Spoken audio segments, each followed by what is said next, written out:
فرمایا نہیں مل سکتی. کہا کیوں؟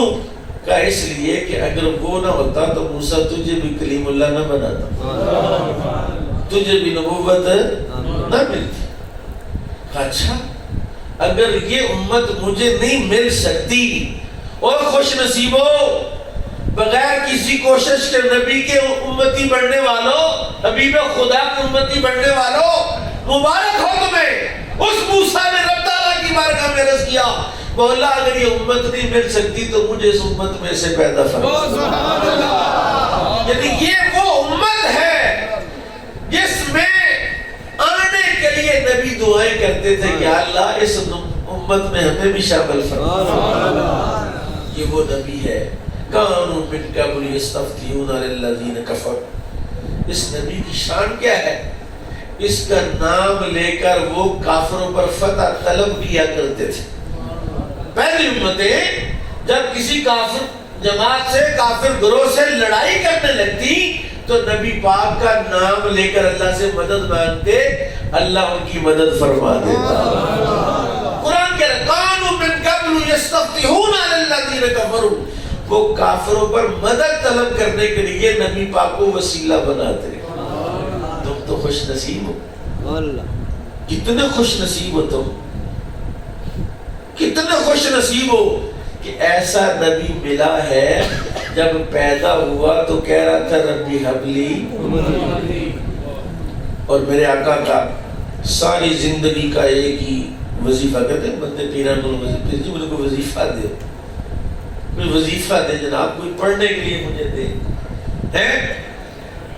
اللہ میرے کریم آقا کا ایک ہی وظیفہ تھا ساری زندگی، اور وہ وظیفہ تھا اللہم اغفر لی امتی، اللہم اغفر لی امتی، اللہم اغفر لی امتی.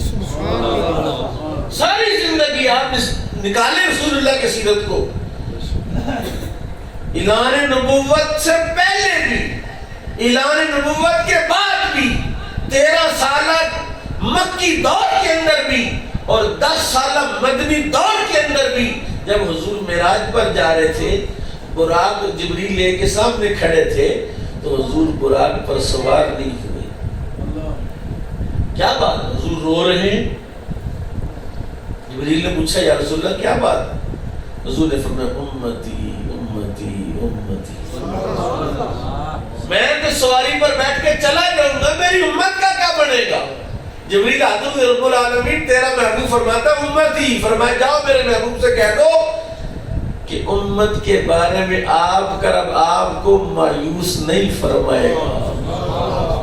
پھر معراج میں چلے گئے، رب کی بارگاہ میں بیٹھ کر بھی، رب کے ہم کلام کرتے ہوئے بھی عرض کیا رب تعالیٰ کی التحیات للہ والصلوات والطیبات. یا اللہ ساری نمازیں، ساری بدنی عبادتیں، مالی عبادت تیرے لیے ہیں. رب تعالیٰ نے فرمایا السلام علیکہ ایھا النبی، سلام ہو تجھ پر اے نبی. اب یہ سلام رب کی طرف سے. اللہ تعالیٰ کی بارگاہ میں بیٹھ کر عرض کی مولا اکیلا مجھ پر ہی سلام، تو میری امت سبحان اللہ السلام علینا وعلی عباد اللہ الصالحین. یا اللہ اکیلے مجھ پر سلام نہیں، میری امت پر بھی سلامتی فرما. پھر میرے آقا حضرت فضل بن عباس رضی اللہ تعالیٰ عنہ کہتے ہیں جب حضور کو قبر میں اتارا گیا، رسول اللہ کو قبر میں اتارنے کے بعد سب سے آخری بندہ میں تھا جو قبر سے نکلا.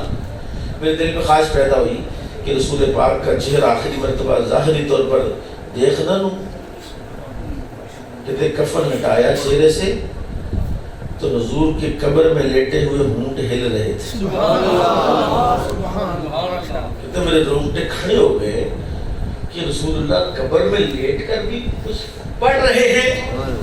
کہتے کان قریب کیا تو آواز آ رہی تھی اللہم اغفر لی امتی، اللہم اغفر لی امتی. اور تم کتنے خوش نصیب ہو، تمہارا نبی تو قبر میں لیٹ کر بھی تمہیں نہیں بھولا، زندگی میں کبھی نہیں بھولا.